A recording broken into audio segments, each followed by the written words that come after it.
Qui non si raccontano le solite storie, qui si dà voce a quelle dimenticate, a quelle addolcite, censurate, rimaneggiate per diventare accettabili.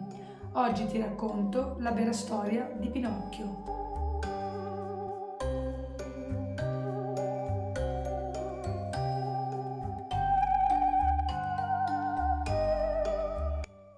Pinocchio non è una fiaba senza tempo, nasce in un momento storico molto preciso.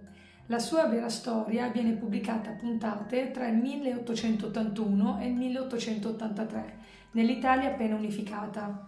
A scriverla non è un autore per bambini, è Carlo Lorenzini, che firma con lo pseudonimo di Carlo Collodi. Giornalista, scrittore e politico, uomo del Risorgimento. Un uomo che vive in un paese povero, disuguale, da disciplinare, un paese che ha bisogno di ordine, di lavoro, di obbedienza. Pinocchio nasce lì, non per far sognare, ma per insegnare.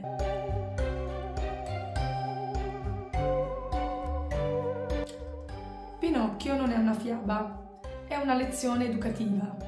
E come tutte le lezioni che devono funzionare, per davvero, non nasce gentile.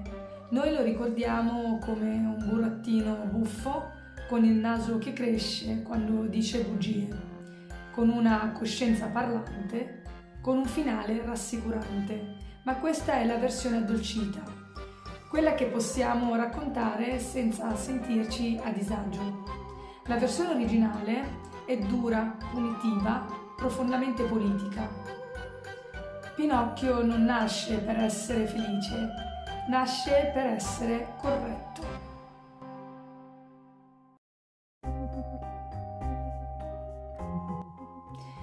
Nella storia originale Pinocchio non nasce da Geppetto. Il primo uomo che incontra il pezzo di legno è Mastro Ciliegia. Il suo vero nome è Mastro Antonio. Il soprannome gli viene dato dal naso rosso, quasi ridicolo. Mastro Ciliegia sente il legno parlare, si spaventa, lo considera inquietante, sbagliato, quel legno disturba. La sua prima reazione non è capire, è liberarsene. Pinocchio, prima ancora di essere un burattino, è uno scarto, qualcosa che passa di mano perché nessuno lo vuole per davvero.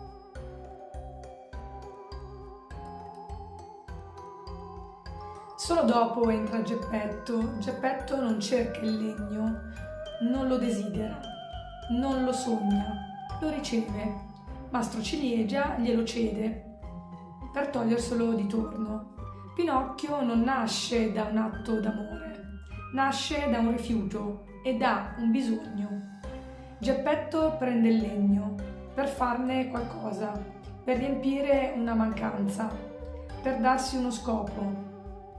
Per possedere. Pinocchio è oggetto prima di essere figlio.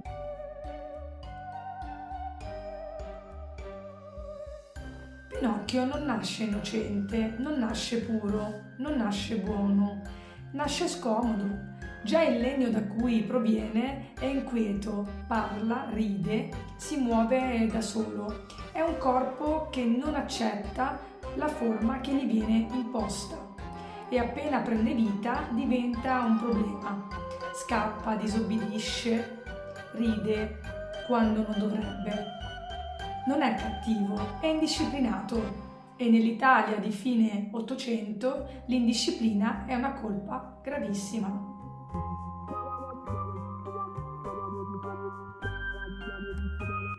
Pinocchio non nasce dal nulla, Collodi non inventa Pinocchio, lo ricompone, usa materiali antichi. Nel folklore europeo, infatti, il legno che prende vita è sempre inquietante. Burattini, statue, oggetti animati non sono storie per bambini.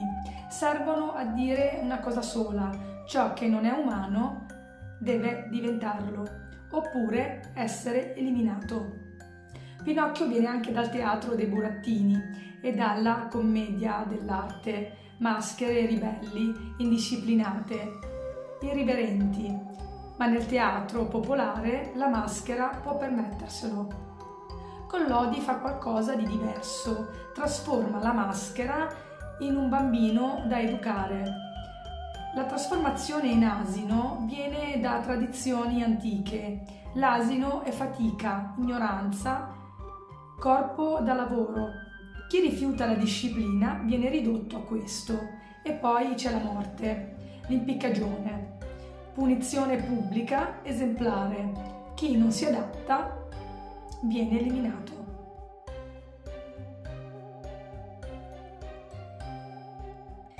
Nella storia originale l'infanzia non è sacra, è una fase da superare. Pinocchio non viene ascoltato, viene addestrato.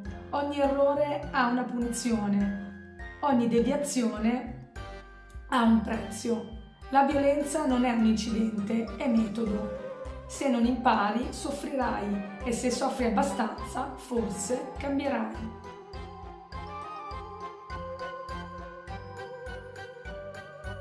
Il corpo di Pinocchio tradisce, corre troppo, ride troppo, desidera troppo e mente.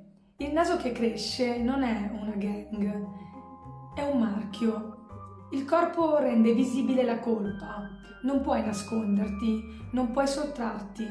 Il controllo passa dal corpo, sempre.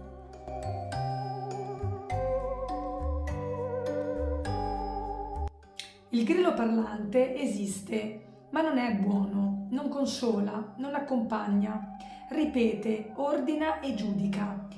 Devi obbedire, devi lavorare, devi stare al tuo posto. E il grillo è la prima forma di controllo interiorizzato, è la voce del padre, della scuola, della chiesa, dello Stato. Pinocchio si ribella, si infastidisce e lo uccide con un martello.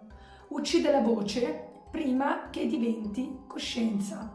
Rifiuta la colpa prima che entri dentro, ma il grillo ritorna come fantasma, come rimorso, perché le voci delle autorità, una volta entrate, non se ne vanno facilmente.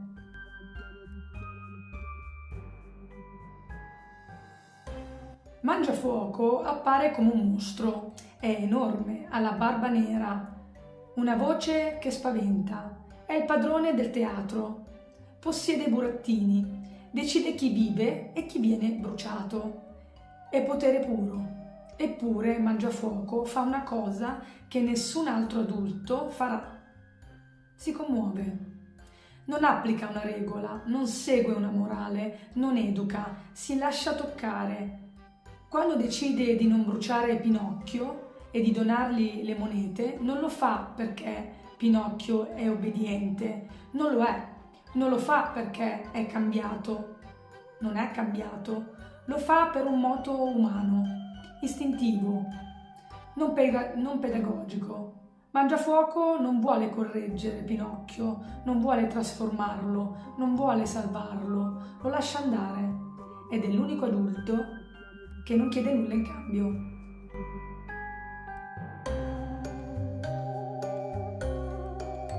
La fata non è una madre, è un'autorità. Osserva, valuta, decide. L'amore non è incondizionato, è una ricompensa.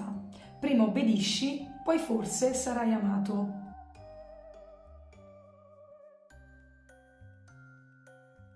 Pinocchio può salvarsi solo lavorando, solo studiando, solo sacrificandosi.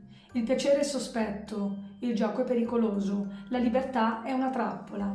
Il paese dei balocchi non è fantasia, è un avvertimento sociale.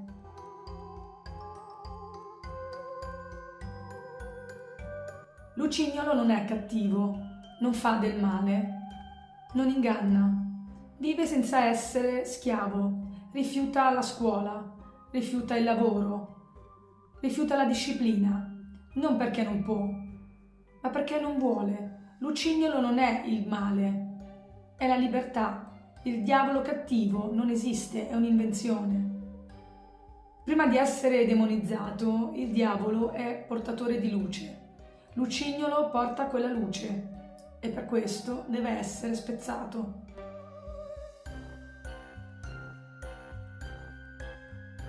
Il gatto e la volpe non sono ribelli, sono opportunisti.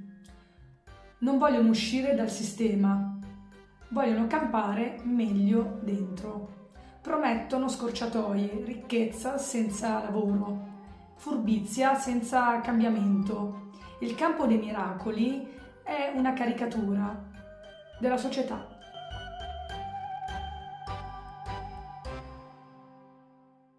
Nella versione del 1881, il gatto e la volpe, travestiti da assassini, impiccano Pinocchio. Non per odio, per convenienza. Non ha più soldi, non serve più. Diventa uno scarto e lo scarto si elimina.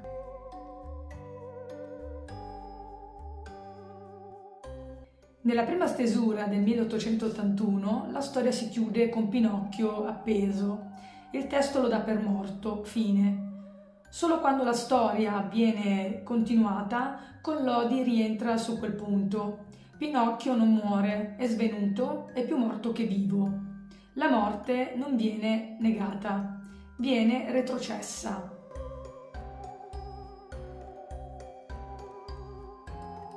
Pinocchio è stato addolcito non per amore dei bambini, ma per far funzionare meglio la lezione. La violenza diventa educazione, la rinuncia diventa crescita, l'obbedienza diventa maturità.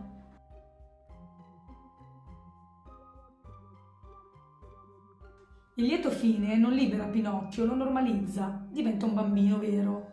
Solo quando rinuncia, non diventa umano, diventa accettabile.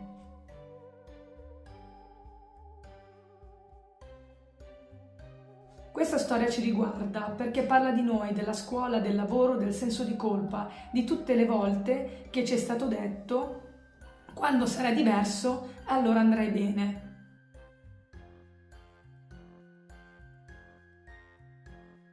Pinocchio non è una storia di crescita, è una storia di rinuncia.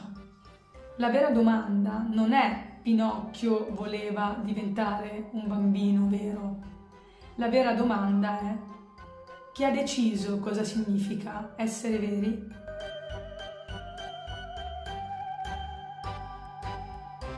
Se ti piacciono le storie che non vengono addolcite, iscriviti al canale e lascia un like. Qui si raccontano le storie che non finiscono nei libri per bambini.